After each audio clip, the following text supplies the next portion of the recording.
Le train de Mardor.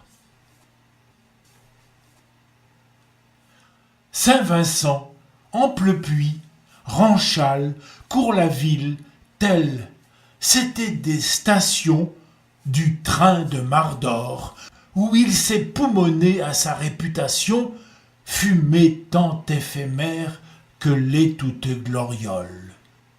Mais la sienne, furibonde, grésillante, roulant graisses et fontes, coups de sifflet, ébranlements, chocs et manœuvres, aura creusé sillon assez pour qu'on l'entende encore. On croyait l'avoir vue sur plusieurs routes à la fois, pas toujours goudronnées, en tout cas pas ferrées, roulant coude contre torse comme la danse des Bretons et lâchant aux arrêts ses halètements, émanations, sifflements que disaient les longues motrices à vapeur quand, majestueuses, elles ralentissent à quai et que s'évade la fourmilière des voyageurs expirant leur tension dans ce grand brouillard blanc dont les salue la sombre locomotive. De côte en descente, cet homme déplaçait des pans entiers de paysages. Car ce nom de train de Mardor allait à un humain, non à un véhicule. Fou peut-être il était, puisqu'on appelle ainsi les hommes d'une seule idée. N'ayant pas quitté l'heure où l'enfance joue au train miniature, et n'en ayant possédé parce que trop pauvre, il trouva la solution en se recréant train. Après tout, échappait-il à cette autre folie courante chez ses concitoyens qui veut qu'un gosse obéissant aux idées qui l'animent, prêt à les incarner, explorateur, coureur cycliste, curé, gangster, équilibriste, se trouve à contrecarrer par les peurs très raisonnables et si peu raisonnées des parents prévoyants.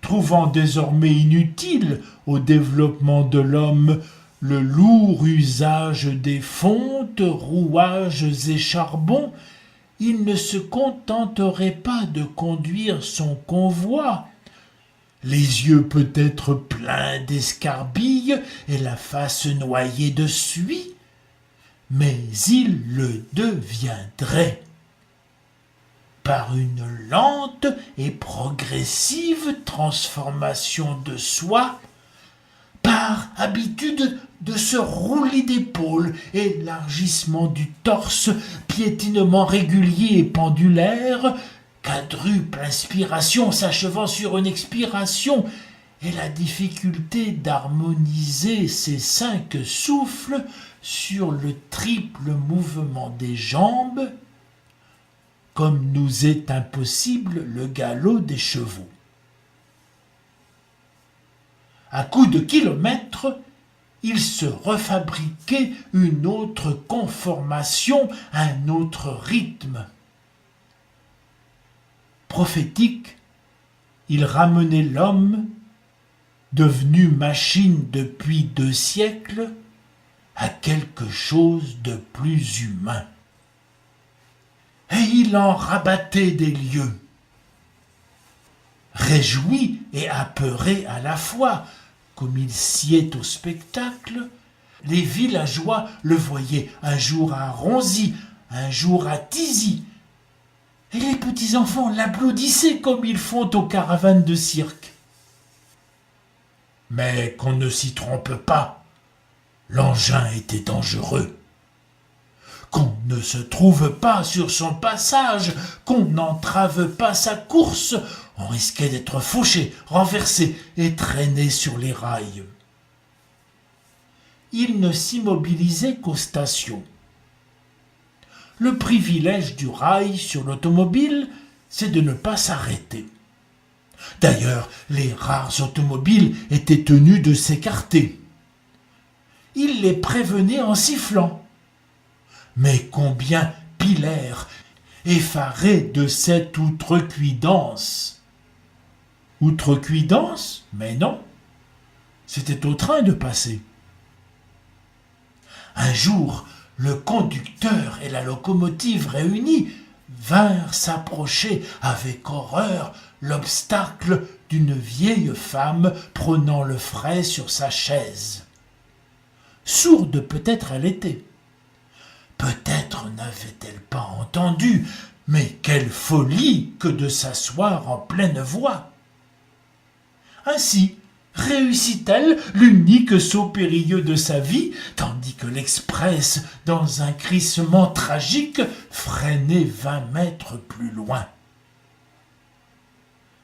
Un bref coup d'heure arrière du conducteur ayant renseigné qu'on s'affairait près d'elle et que tout allait presque bien, le train de Mardor reprit sa course en essayant de rattraper l'horaire. Les gens sont si prompts à changer de compagnie dès le moindre retard. Une fois, le train rencontra dans le tronçon allant de Saint-Bonnet aux Filatures un homme couché au travers de la voie. Candidat au suicide probablement. Ce fut l'unique fois où le train concéda d'aiguiller, jetant au passage un regard noir sur cet individu qui, au lieu de perdre la vie, venait de gagner auprès des copains son pari de détourner le rapide. Certains bourgs n'avaient pas sa sympathie, car ni eau ni charbon pour le ravitaillement, et si peu de tronçons nécessaires aux manœuvres. Ils n'avaient pas non plus de considération pour les fantasmes des gosses.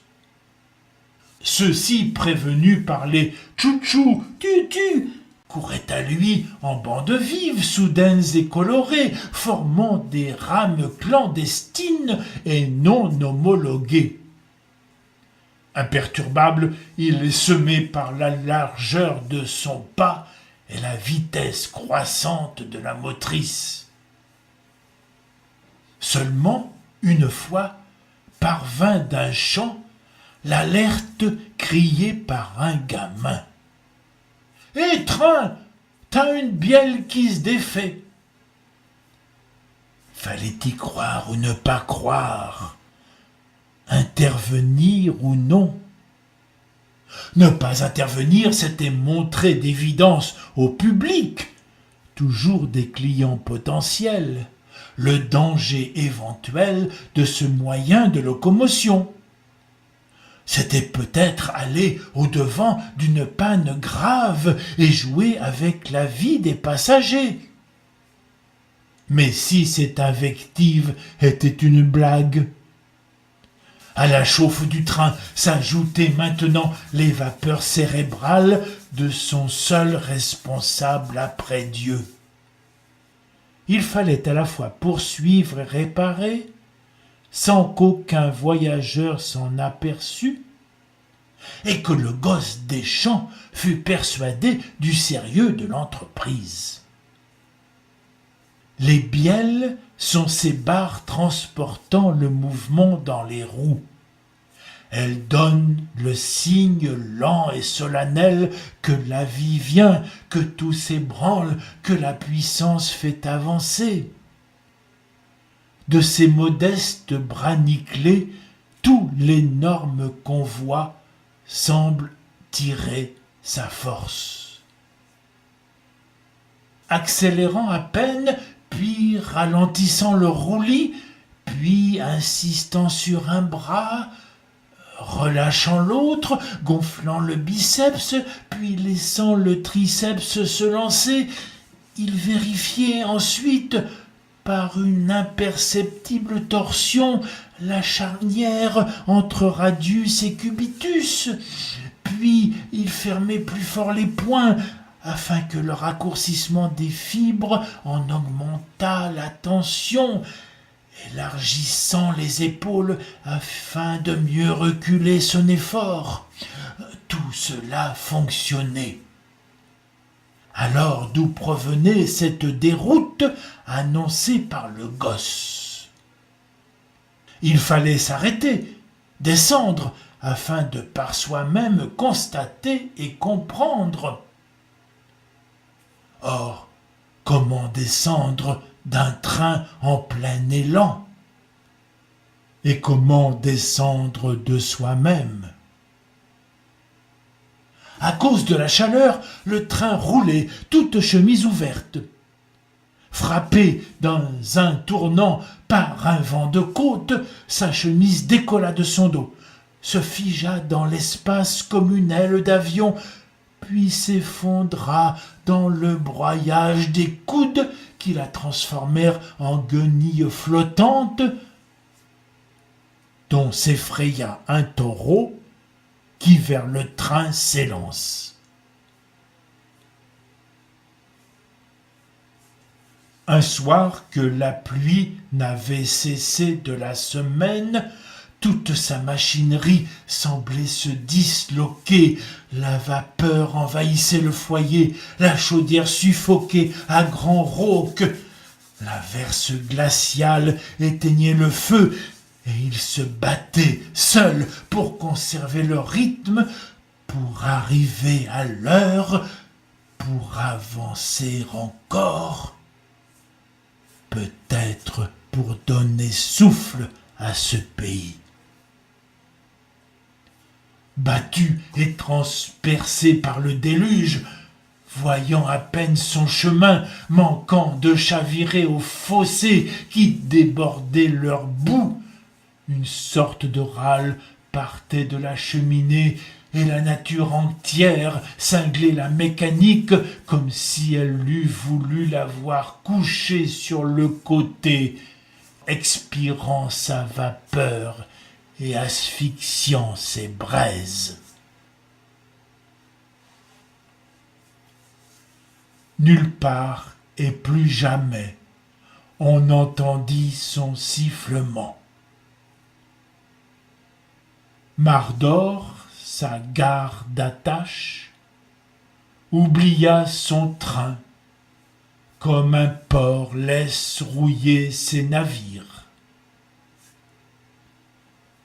Aucun décret ne fit cesser cette ligne Amplepuis-Ranchalcourt-Thizy, qui donc, légalement, doit revenir à la famille. Et le journal ne pourra plus titrer « Hier soir, un train local fut renversé par un vélomoteur ».